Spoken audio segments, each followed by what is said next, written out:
I never worked for Russia. And you know that answer better than anybody. I never worked for Russia. Not only did I never work for Russia, I think it's a disgrace that you even asked that question, because it's a whole big fat hoax. It's just a hoax.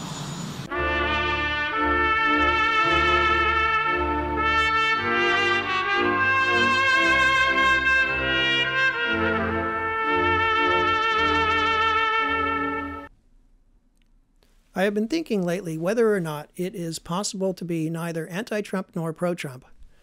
The fact is that the anti-Trump derangement is so unhinged that it is impossible to be either neutral about or amused by the goings-on without being cast as pro-Trump. The Trump hysteria is so pervasive that it is nearly impossible to avoid it in any engagement with humanity.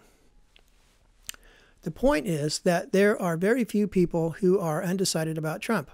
You're either insanely anti-Trump or by default you're pro-Trump, which does not necessarily mean that you'll vote for him or for anyone else. What most in the resistance cannot fathom is that Trump won 87% of the counties in America. They cannot let go of the claim that Hillary won the popular vote, and on this, they believe that they are right about what they want. They cannot recognize that the last election was a landslide, that the Democrat argument was soundly rejected. Furthermore, the numbers won't change much in 2020. The Democrat will win New York and California, and Trump will win most of his 87%. As a result, the election will come down to a few counties in the Rust Belt. This won't be unlike 2004. That election turned on 50,000 votes in Cleveland. Oddly, those votes in one of the most Democrat places in America went Republican. In this argument, I assume that the ballot boxes and vote counts are square, which is an assumption that history does not support. Alternatively, we can assume that the inevitable cheating on each side will balance out. It appears to me that the Democrats are intent on a three-pronged attack against Trump. First, the Democrats will argue that things are in chaos, that Trump is an aberration, and that if we can just get everything back to normal, everyone will be much happier. It's a standard change message, and it will be sugar-coated with the usual lies, but it will include a twist. The twist is that the Democrats will argue that we should get back to politics as usual. Unfortunately, we remember how this turned out the last time. Obama had his voters tied up in the basement, and then he went downstairs and fucked them in the ass. The masterstroke was that he made his voters believe that he did this because he liked them. He said, "You make me do it. I'll do whatever you want, but you have to make me. Otherwise, I got these rich guys here, and I'm going to do what they want because I want to be rich." Any moron should be able to see that that message won't sell. Everyone should be able to agree that one thing Trump has done is that he has exposed the rot in Washington. Our politics are pathologically corrupt. The Democrats will not be able to convince disenfranchised people in the Rust Belt that they know best how to make America great again. Instead, these people will see that Trump tried to keep his promises, but that the coastal elites got in his way, and that in spite of that, the numbers do appear to have improved. Second, we don't have a real choice in our elections. As a result, the Democrats will pander to the voters with the most extreme views on identity politics, normalizing sexual deviance, and open borders. In addition, they won't be able to shut up about abortion and firearms. The problem is that the vast majority of these targeted voters live in solid blue areas. These voters won't change the composition of the Electoral College. However, this pandering will put off the people who live in red areas and people who lean conservative. Not only will these stylish ideas not sell in Peoria, but also the last thing people who are struggling want to hear is coastal elites telling them how they should live and what they should believe. Third, the Democrats are going to try to get dirty with Trump. However, they are out of their minds, and they keep making mistakes. Further, they appear not to recognize that Trump loves to fight. He is not going to agree what the Democrats arrogantly believe to be reasonable unless it is. So when you say, should I have confidence in the FBI or intelligence agencies when I see war and I see all of these people, when I see Lisa and her lover and their notes and their texts get captured, and you see what they said about me, having nothing to do with investigation, let me tell you something.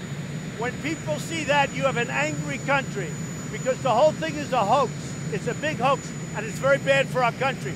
So what happened with the FBI, I have done a great service for our country when I fired James Comey, because he was a bad cop and he was a dirty cop, and he lied. He really lied. The Democrats are fantasizing that their too clever by half snark is going to change the minds of the voters. Trump eats eggheads and pansies for breakfast. Not only that, he's the grandmaster of the comeback. It's just awfully good that someone with the temperament of Donald Trump is not in charge of the law in our country. Because you'd be in jail. I could be wrong about this. The economic numbers could change. Most of the S&P is trading below their 200-day average. The tax amnesty has run its course, and credit is drying up. We are at the cliff, and rich people don't care. They will come out ahead whichever way it goes. Plus, a president can always be neutered. On top of this, there is the intangible that change is always easier to sell than more of the same. This is of particular significance now because the establishment has almost total control of the media. As a result, Trump's fragile advantage in the Electoral College could evaporate. That said, there is a way to beat Trump, even assuming that everything stays equal. The Democrats, however, are not up to this challenge.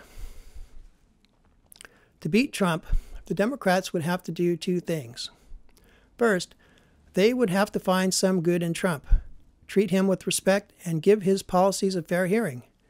If the Democrats could set aside all of the collusion, delusion, obstruction, dysfunction, and campaign finance romance, and recognize that Trump is very intelligent, has a good sense of humor, is an excellent communicator, has done a few good things, and actually represents his supporters, unlike nearly every other politician, they could take a lot of power away from him.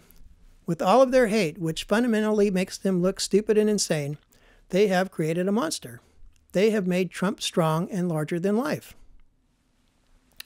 The Democrats could defang this monster in their heads simply by treating Trump with respect, and then arguing with him about the consequences of his policies.